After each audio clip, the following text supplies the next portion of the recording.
tal? Bienvenidos de nuevo a Primera Edición. Vamos ya con las entrevistas de actualidad. Málaga acaba de acoger el primer congreso de ciberseguridad para analizar cuál es el panorama a nivel andaluz y nacional. Marbella estuvo allí representada y lo hizo a través de José Alonso Ayllón, que es el jefe de servicio de nuevas tecnologías del Ayuntamiento de Marbella. Hola, muy buenos días. Muy buenos días, muy bien hallado. Gracias. Bueno, hablamos mucho de ciberseguridad en los últimos tiempos, sobre todo a raíz de la invasión de Rusia a Ucrania, ¿no? Entonces, ¿estamos realmente ante un peligro inminente? ¿Cómo están las cosas? Bueno, efectivamente, la guerra de Rusia, esta invasión en Ucrania, está poniendo de relevancia muchas noticias que no son nuevas, pero sí están adquiriendo cierta relevancia, ¿no?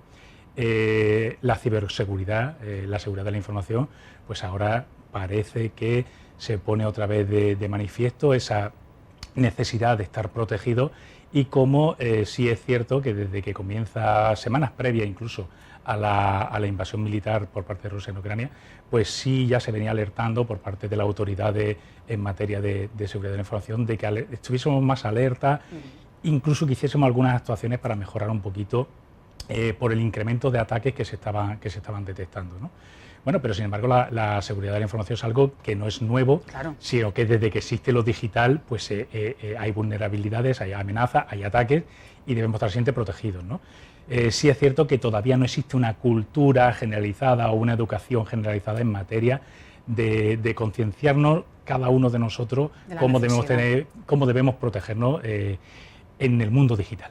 Claro, porque la ponencia en la que participaste precisamente era establecer un escudo común en las distintas administraciones, porque hasta ahora cada una iba por su cuenta. Bueno, algo así. Existe un marco regulador, que es el Esquema Nacional de Seguridad, que está en revisión precisamente por esto, el auge que está teniendo los ataques, no solamente a las administraciones públicas, sino también a las empresas, y muy en particular a las pequeñas y medianas empresas, que al final son quizás las más desfavorecidas, ¿no? Bueno, pues este marco regulador del Esquema Nacional de Seguridad, como digo, para el ámbito público y el ámbito privado, dejaba un poco el libre albedrío a la hora de cómo cada uno tenía que adoptar las medidas de protección. Bueno, y en este primer Congreso Andaluz de Ciberseguridad, lo que se puso de manifiesto es que es necesario tener ese escudo único en el cual al menos toda la administración pública, estatal, autonómica, municipal y el resto de entidades, pues compartamos mecanismos, medios de protección, sobre todo la base de datos de información de ciberamenaza, y todos actuemos de la misma manera, con coordinación. Es decir, como yo puse de manifiesto en la mesa, había que evitar el libre albedrío que ahora mismo existe en materia de seguridad de la información. Supongo que esto requiere de muchos medios económicos, sobre todo. Bueno, a ver, se puso de manifiesto en este congreso la necesidad de inversión en equipamiento, en tecnología, pero sobre todo en talento. O sea, son necesarios profesionales de la seguridad de la información. Pero hay que pagarlos, o de la ciberseguridad, efectivamente, hay que pagarlo y hay que conseguir retener al talento. Desgraciadamente todavía no existe un número suficiente de titulados o de alumnos que hayan enfocado su currículum futuro en materia de la ciberseguridad. ¿Y son más las amenazas que se reciben o los propios ataques? Bueno, vamos a ver, las amenazas, digamos, que van creciendo al tiempo que crecen los servicios que hay disponibles en el mundo digital, ¿no? Internet ha evolucionado continuamente, cada vez son más servicios, más funcionalidades, más gente, más dispositivos que acceden a la red, y entonces, por lo tanto, se incrementa el número de vulnerabilidades, defectos en los sistemas o defectos en el uso de los sistemas, y también el número de amenazas. Por otro lado, la automatización de los servicios también lleva a la automatización de los ataques. Es decir, ya no es la figura del hacker, ese encapuchado, ¿no?, siniestro que está detrás de un teclado, ¿no? Ahora son sistemas informáticos, máquinas, incluso haciendo uso de inteligencia artificial, los que están realizando los ataques o buscando esas vulnerabilidades para penetrar en las empresas, para penetrar al final en la intimidad de las personas.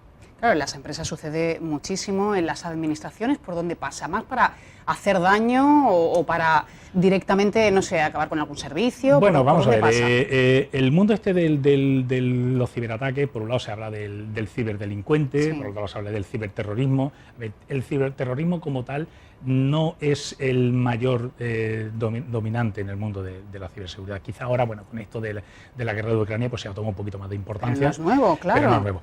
Lo que sí es la delincuencia. Es una forma de delincuencia y donde se busca es, evidentemente, un beneficio económico.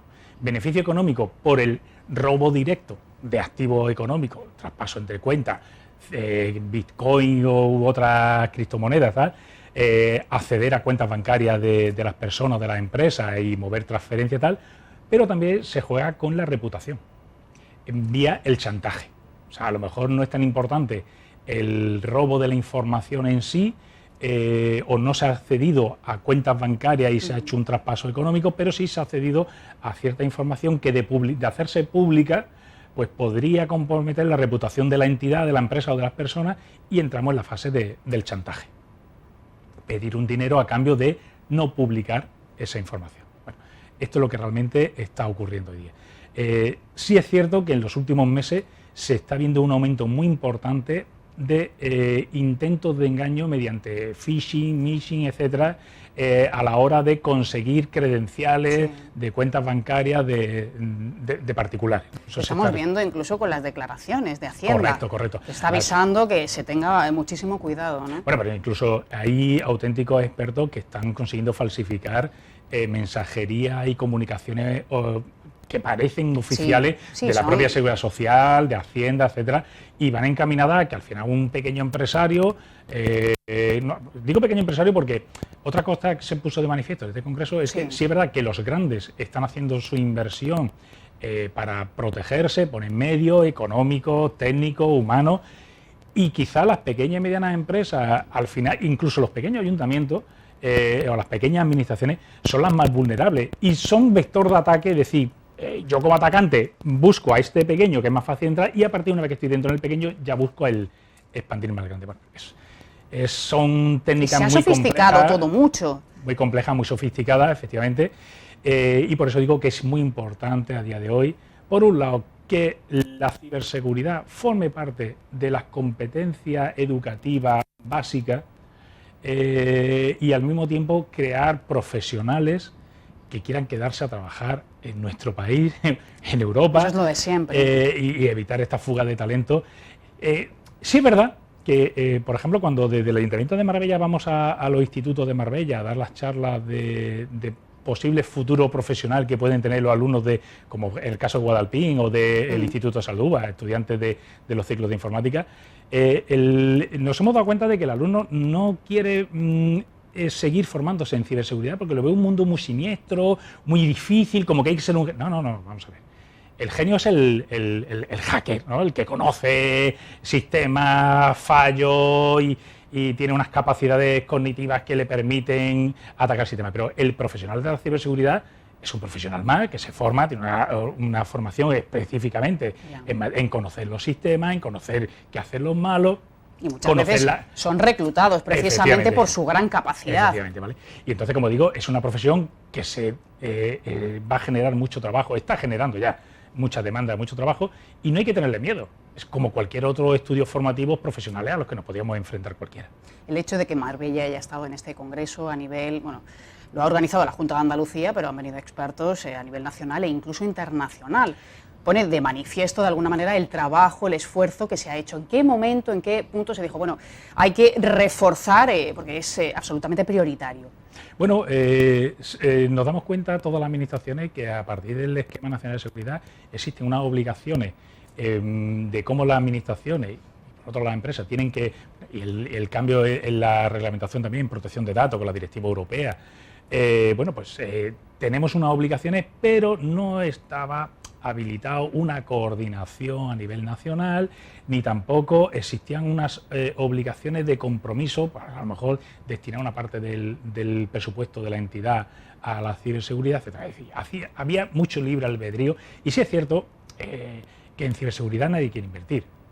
ni en la administración el político, el gobernante, puesto que esto vende poco, no se luce. salvo que seas atacado y entonces te sacan las vergüenzas y ahora es cuando se invierte, ¿vale? O las empresas lo mismo, las empresas van buscando otro tipo de activos y no la ciberseguridad. Bueno, pues esta es una mentalidad que hay que cambiar y esto es lo que se pretende a partir de este primer Congreso Andaluz de Ciberseguridad, que la Agencia Andaluza Digital lidere e impulse esta coordinación a nivel andaluz y la coordinación con el Centro Criptológico Nacional. De manera que, bueno, entre todos pongamos el mayor número de esfuerzos, medios y conocimiento para que al final los ciudadanos estemos protegidos, sobre todo cuando menos desde lo público, nuestra gestión, nuestra información esté lo más segura posible. El CNI alertaba de que España estaba en el punto de mira, no solamente nuestro país, evidentemente toda Europa, pero ¿de qué asuntos, de qué cosas no nos enteramos, no trasciende? Bueno, de casi todo. Bueno, vamos a ver, es cierto que, como he comentado antes, los ataques prácticamente son un sistema automático. Hay mucha inteligencia artificial, ¿no? Entonces todos somos objetivos. En el momento que nos conectamos a Internet, ya hay algún robot, algún servidor que está mirando a ver si tenemos alguna falla, si se nos puede penetrar y qué hay que pueda ser interesante para ello, ¿no? Entonces, bueno, en el caso del Ayuntamiento de Marbella contamos de una barrera de seguridad perimetral conforme marca el Esquema Nacional de Seguridad. No por ello quiere decir que seamos 100% seguros, porque aquí nadie nos atrevemos a garantizar la seguridad, pero cuando menos cumplimos con los requisitos mínimos tal. Tenemos una alianza comercial vía concurso público con Telefónica y con Checkpoint, que es ahora mismo líder mundial en protección frente a ciberataques, tanto a nivel de seguridad perimetral como a nivel de software de los propios ordenadores. Es decir, que estamos haciendo bien los deberes, ha hecho la inversión, los próximos 4 años estamos garantizados mediante esta alianza comercial, ¿vale? Pero sí es cierto que estos sistemas de protección nos están demostrando que son necesarios, puesto que vemos cómo todos los días recibimos cientos de intentos de acceso a nuestro sistema desde países fuera del ámbito europeo, vamos a decirlo así, un poquito más de Oriente, y son conexiones intentos de conexión a sistemas y a protocolos que no son los habituales en una administración pública o en un servicio, digamos, a través de la página web de acceso a administración electrónica o de acceso a consulta de información pública, ¿no? Van buscando otro tipo de ver si hay alguna falla por este puerto, por este protocolo, por este servicio y penetro al usuario, ¿no? Eso en cuanto a la barrera de seguridad perimetral, pero la seguridad no es solo la tecnología. Lo más importante somos las personas. Es decir, el eslabón más débil de la cadena es el usuario. Claro. Es ese usuario que le llega el mensaje que no espera de un paquete supuesto que tiene que recoger y aún así hace clic, ¿no? Le da el enlace. Entonces, a nivel individual, ¿cómo podemos, qué tenemos que hacer para protegernos? Bueno, lo básico, lo importante. Lo básico, es decir, no hacer nada en las páginas web o en el correo que no queramos hacer. O sea, quiero decir, si nos llega un mensaje del banco pidiéndonos las claves, el banco ya nos ha dicho por activa y por pasiva que nunca jamás nos va a pedir las claves. Hay algunos muy básicos, muy sencillos. Bien, eso es elemental. Segundo, si somos usuarios de ordenador, pues tener nuestro ordenador actualizado. Sí. Y si no sabemos y no tenemos capacidad o tiempo de aprender, pues hay profesionales, empresas que nos ayudan a configurar nuestros equipos, sobre todo, más que a nivel particular, que también a nivel de empresa. A mí me da susto cuando veo pequeñas empresas que no prestan atención a proteger mínimamente el ordenador donde tiene su base de datos de clientes, su base de datos de pedidos, su base de datos de stock, de almacén, etcétera. Y simplemente por hacer clic en un correo que sé que no lo espero, pues a partir de ahí pierdo, me roban la información, me cifran el disco duro y pierdo el principal activo de mi empresa. Bueno, pues hay profesionales, hay empresas que ayudan, que prestan servicio, como todo, es un servicio que hay que pagar, pero es que debemos pagar también para estar protegidos. Eso, o estudiar un poquito. Bueno, ambas cosas, ¿no? ¿Por dónde llega el futuro, los retos, que esto se habló y mucho en el Congreso, pues para protegernos de la mejor manera? Bueno, pues en cuanto a las administraciones públicas y en concreto el Ayuntamiento de Marbella, hemos sido adjudicatarios de una cantidad modestamente importante de dinero de los fondos de transformación y resiliencia y tal, y se han enfocado íntegramente, aunque la norma decía que era un 20% para ciberseguridad, hemos dedicado íntegramente precisamente para la ciberseguridad de los próximos años del Ayuntamiento de Marbella. De aquí lo que va a salir es invertir en tecnología y sobre todo invertir en formación, que los empleados municipales estén debidamente enterados de cómo tienen que trabajar, cómo tienen que hacer las cosas y cómo tienen que reaccionar ante un posible ciberataque, o cuando las cosas en el ordenador empieza a hacer cosas raras y algo tal, pues que sepan reaccionar. Es decir, vamos a montar nuestro SOC, nuestro centro de alerta temprana, nuestro centro de operaciones, coordinado, integrado en el SOC nacional impulsado por el Centro Criptológico Nacional. Las empresas deberían ir también en esta misma línea. Bueno, estamos esperando ahora ya que se publique esta revisión del Esquema Nacional de Seguridad, que seguramente va a imponer estos cambios de manera ya obligatoria. José Alonso, muchas gracias y tenemos que tomar nota todos. Efectivamente. Gracias. Muchísimas gracias. Gracias, hasta pronto. Bueno, vamos a saludar a Enrique Moreno. Yo no sé si él toma precauciones. Enrique, hola, muy buenos días. Muy buenos días. Hombre, procuro no darle al clic. Por ejemplo, a veces me llegan mensajes que me piden mi DNI. No lo doy. Por ejemplo, tengo de una famosa cadena comercial que empieza por corte y termina por inglés, y me pide mi DNI, y digo, yo no doy DNI por correo electrónico, lo siento mucho. Sí, pero son diarias, recibimos muchísimas. Sí, tengo yo varias peticiones de ese tipo. Sí, es cierto que hay cosas así que hay que sospechar, y no dar los datos libremente, igual que, como decía el invitado, por el tema de las claves, es que no se deben dar. Básico. Bueno, Enrique, tomar también precauciones si vas a hacer algún tipo de pago por internet. Hay fórmulas que te da el propio banco, tarjetas virtuales con una cantidad preestablecida, un poco para salvaguardar de alguna forma, pues, que no te ataquen a tu cuenta bancaria. Sí, esto tenemos que recordarlo de manera habitual. Enrique, ¿qué tienes hoy en el programa? Bueno, pues ya mirando un poquito hacia la Semana Santa, la verdad, vamos a empezar hablando por seguridad, cómo se plantea, porque ya conocemos ese dispositivo, creo que también hablaron en primera edición con la posibilidad del jefe de policía local. Nosotros hoy vamos a hacerlo tanto con Protección Civil como con bomberos, que van a participar en ese dispositivo, que al final lo van a componer unos 300 personas, entre policía local y el resto de fuerzas y cuerpos de seguridad. Pero también vamos a hablar, por ejemplo, de la ornamentación que en esta Semana Santa llevan esas imágenes que van a salir por las calles de nuestra ciudad. Hablaremos con dos personas que se dedican precisamente a eso, a decorarlos, a que el trono, en este caso la imagen de la Virgen o del Cristo, pues tengan el mejor acompañamiento floral, como son Daniel Lima y la otra persona que ahora mismo no tengo el nombre, perdona, que lo tengo en otra escaleta, no te lo puedo decir, pero vamos, que va a venir finalmente acompañado. Y también, por ejemplo, vamos a hablar con una persona que esta va a tener su tercera calle dedicada. Se trata del Padre Pepe, que ahora está en Málaga capital, pero yo no lo sabía, tenía una calle dedicada en Vélez, tiene una calle dedicada en Estepona y ahora va a tener otra calle dedicada en Marbella. Bueno, desde luego, calles. Muy querido, muy querido. Sí, tanto para 3 calles, la verdad que no sé si el dato la gente lo conocía, pero 3 calles que va a tener el Padre Pepe dedicadas a su nombre. Y por supuesto, ya saben que desde esta semana ya pueden hacer la declaración de la renta. Vamos a repasar las principales novedades que vienen, los diferentes tramos impositivos que hay, porque hay que tener todo muy en cuenta. Y, por ejemplo, el tema de las ayudas, cómo hay que declararlas, cómo hay que incluirlas, el tema de alquileres, en fin, cositas que hay que siempre tener muy en cuenta, porque cada declaración de la renta viene con novedades. Serán un poco los temas, y acabaremos hablando con una joven que es de Marbella y que mañana es cantante y mañana va a presentar su último tema. Se llama En abril aguas mil.